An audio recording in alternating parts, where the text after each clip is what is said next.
En RDC, la disparition le 1er février dernier d'Étienne Tshisekedi, l'opposant qui occupa la scène politique nationale durant 3 décennies, devrait conduire à une redistribution des cartes. Mais en attendant, la signature et l'application de l'accord intervenu le 31 décembre sont loin d'être acquises. Nicolas Django, bonjour. Bonjour Denise. La disparition d'Étienne Tshisekedi est une grande perte pour la classe politique congolaise. Est-ce que vous comprenez les exigences de sa famille politique quant au retour de la dépouille aujourd'hui ? Je suis désolé de vous dire que nous ne comprenons pas les exigences au moment où nous avons les corps à la morgue. Je pense, pour le respect que nous devons à nos morts en Afrique particulièrement, ce n'était pas le moment pour qu'on puisse poser sur la table des exigences. Alors cette disparition va certainement remettre en cause la signature de l'accord du 31 décembre, puisqu'il y a certaines personnes, certaines voix s'élèvent au sein du parti présidentiel pour dire qu'il doit être rediscuté. Non, je suis désolé Denise, à nouveau, les accords ne sont pas à rediscuter à la suite du décès d'Étienne Tshisekedi. Non. Les accords vont être respectés.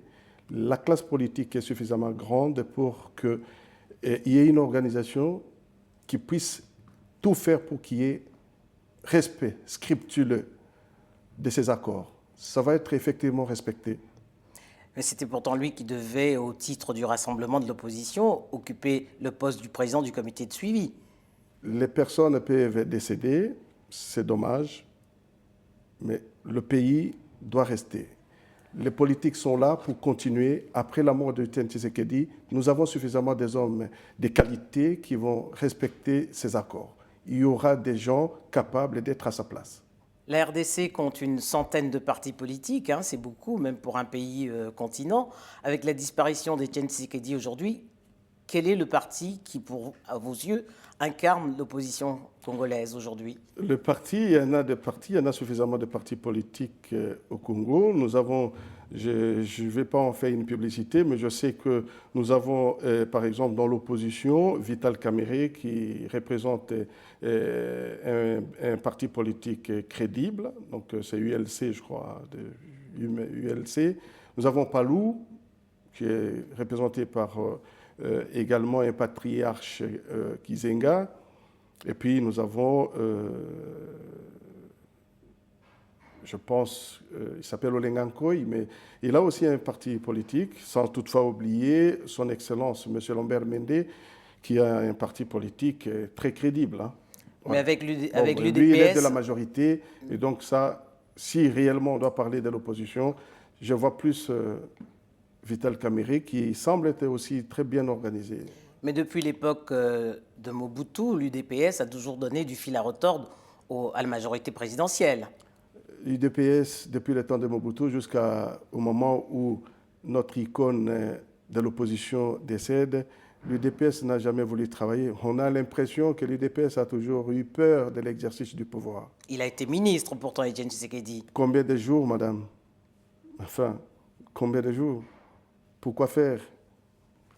Moïse Katumbi, qui est actuellement en soins à Bruxelles, a dit qu'il regagnerait Kinshasa pour accompagner la dépouille d'Étienne Tshisekedi. Est-ce que le pouvoir lui garantit la sécurité ?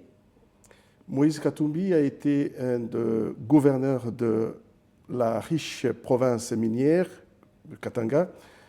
Il a suffisamment donné le meilleur de lui-même aux côtés de notre population.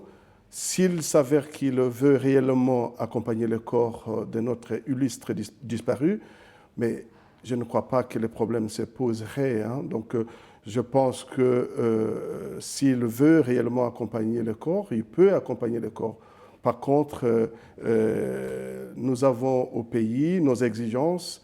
Nous savons qu'aujourd'hui, nous avons une injustice au pays. Si réellement il a des comptes à rendre à la justice, ça c'est un autre problème. Mais pour accompagner notre papa, je crois que le problème ne se poserait pas. Donc quand on a un autre problème particulier, personnel avec la justice, ça c'est des problèmes de justice, madame. Je ne pourrais pas, au stade actuel, vous donner des réponses appropriées. Alors, le gouvernement issu des accords du 31 décembre devrait pouvoir être connu avant le 15 mars, qui est la date de la reprise de la session parlementaire. Est-ce que d'ici là, on est sûr que le pouvoir et l'opposition trouveront un terrain d'entente pour désigner le Premier ministre?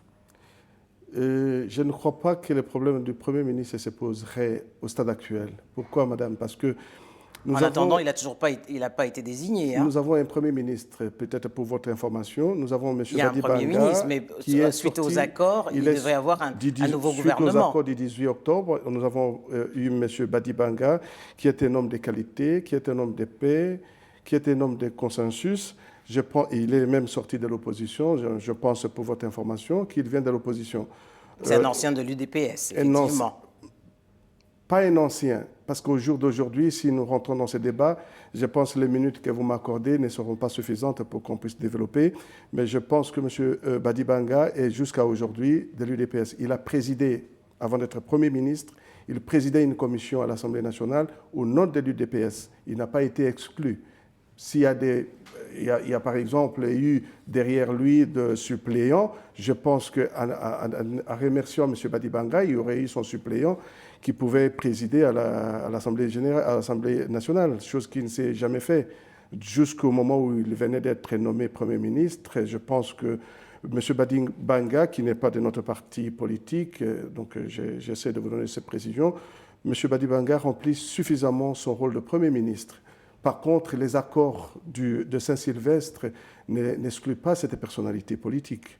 Donc, c'est à l'opposition de s'atteler, de se mettre suffisamment ensemble pour proposer, si réellement il y a un nouveau, à part M. Badi Banga, proposer un autre Premier ministre. Mais je pense que M. Badi Banga peut continuer à figurer sur les listes de Premier ministre. Mais aujourd'hui, les discussions entre l'opposition et le pouvoir achoppent sur le mode de désignation de ce Premier ministre, parce que l'UDPS entend proposer un nom, tandis que le président de la République souhaiterait que l'opposition lui propose 3 noms. C'est tout à fait légitime pour notre autorité morale et notamment les chefs de l'État. C'est tout à fait normal parce qu'on reconnaît en lui le pouvoir régalien, son pouvoir discrétionnaire. C'est à lui de choisir qui peut nous conduire pendant toute cette période de transition qui a déjà commencé.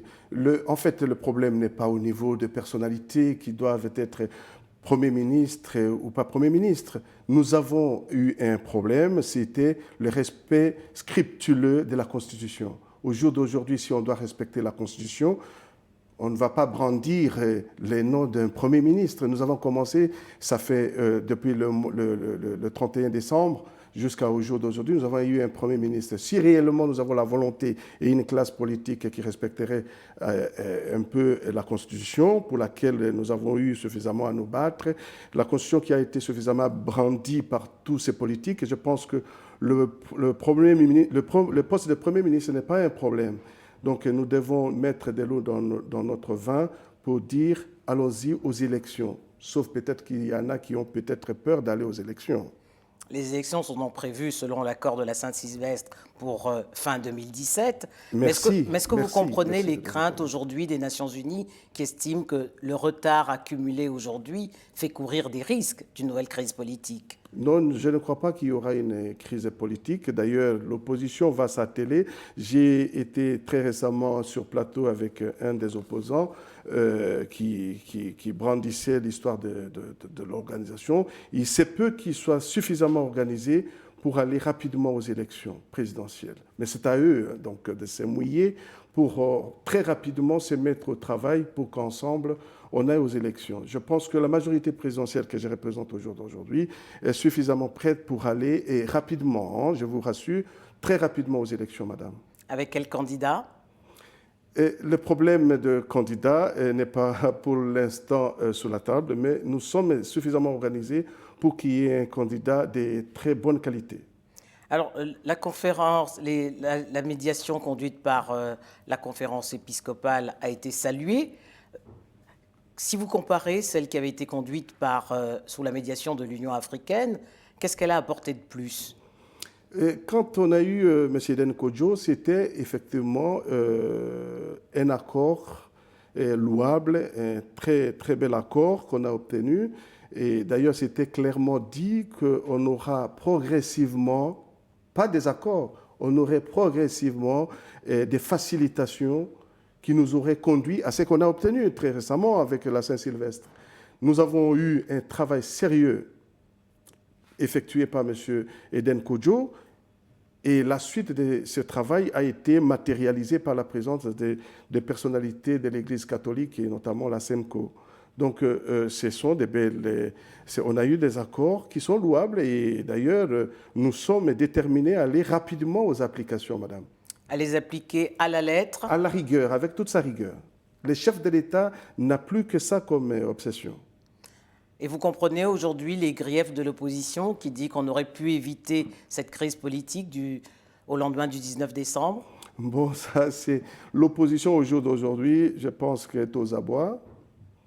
Et je pense qu'il ferait mieux de s'organiser et de prêter suffisamment attention à la classe politique de la majorité présidentielle. Voilà. Donc, je pense qu'ils devraient s'y mettre rapidement. Voilà.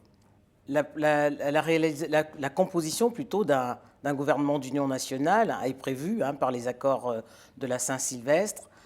La parité sera-t-elle respectée? La parité sera respectée. La parité est prévue et ça sera respecté, madame.